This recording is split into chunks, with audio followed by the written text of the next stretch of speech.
Yang kedua, kita harus paham bahwasanya memiliki anak itu bukan secara mutlak dia diridhai oleh Allah. Yang kedua, bahwasanya kalau tidak punya anak itu bukan tanda mutlak bahwasanya dia tidak diridhai oleh Allah. Ini harus kita singkirkan. Kita tahu ya, banyak orang yang merasa, saya belum punya anak. Oh mungkin saya tidak dicintai sama Allah. Ada orang yang punya anak, dia merasa saya ini punya anak dicintai sama Allah. Sehingga kadang-kadang banyak manusia, keramaian, mereka suka berkomentar sama pasangan yang sudah lama menikah tidak punya anak. Tuh lihat tuh gak punya anak. Banyak yang dosa itu, makanya nikah gak punya anak dari dulu. Kita harus paham, anak itu tidak pernah dijadikan standar bahwasanya itu tanda keridhaan. Dan tidak punya anak pun tidak bisa dijadikan standar bahwasanya itu tanda kemurkaan.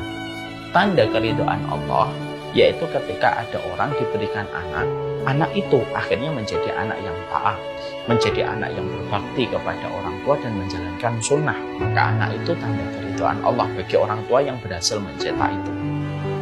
Tapi ada orang yang tidak memiliki anak pun diridhai oleh Allah ketika dia bersabar, ketika dia ridho kepada keputusan Allah, terutama ketika dia memberikan segenap keridhaannya pada takdir-takdir pahit yang harus dia jalani. Maka keridhaan itu pun merupakan bagian dari keridhaan Allah. Jadi cara menjemput rahmat dan ridhonya Allah itu bisa berbeda-beda. Karena pintu keberkahan itu tidak dari satu pintu. Tapi pintu keberkahan itu bisa jadi dari dua pintu yang berbeda. Tetapi di dalamnya mendapatkan sama ridhonya Allah. Ada orang punya anak.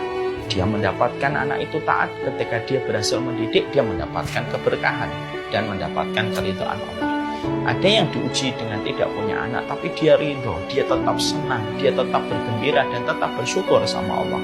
Walaupun ujiannya berat, ketika dia sering menangis di waktu malam pengen punya keturunan, belum punya keturunan, keridhaan yang dia berikan atas takdir yang pahit pun memantaskan dia mendapatkan keridhaan dari Allah.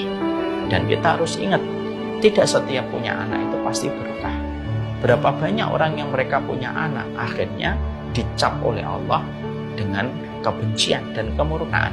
Karena apa? Karena orang tuanya gagal menghantarkan anak itu untuk taat kepada Allah ketika dia diberikan oleh Allah anugerah anak.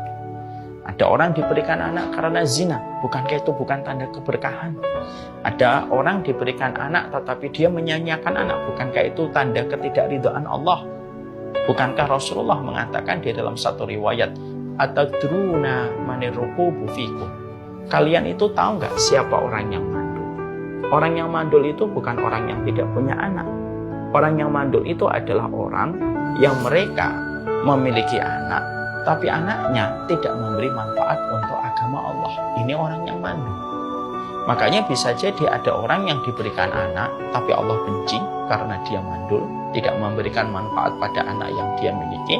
Ada orang yang tidak mendapatkan anak justru diridhoi sama Allah karena konsisten untuk ridho dan lapang hatinya terhadap ketentuan takdir ketika dia tahu Allah itu berbuat sesuai dengan kehendaknya dan masyiatnya. Maka yang kedua yang kita harus luruskan adalah kita tidak boleh mengatakan yang punya anak pasti diridhai oleh Allah, yang tidak punya anak pasti ada dosa dan kemurkaan yang Allah berikan kepadanya. Tidak semacam itu. Karena sesungguhnya sekali lagi bisa jadi punya anak dapat ridho, tapi bisa jadi punya anak justru dapat murka. Ketika memiliki anak justru tidak memberikan kebaikan.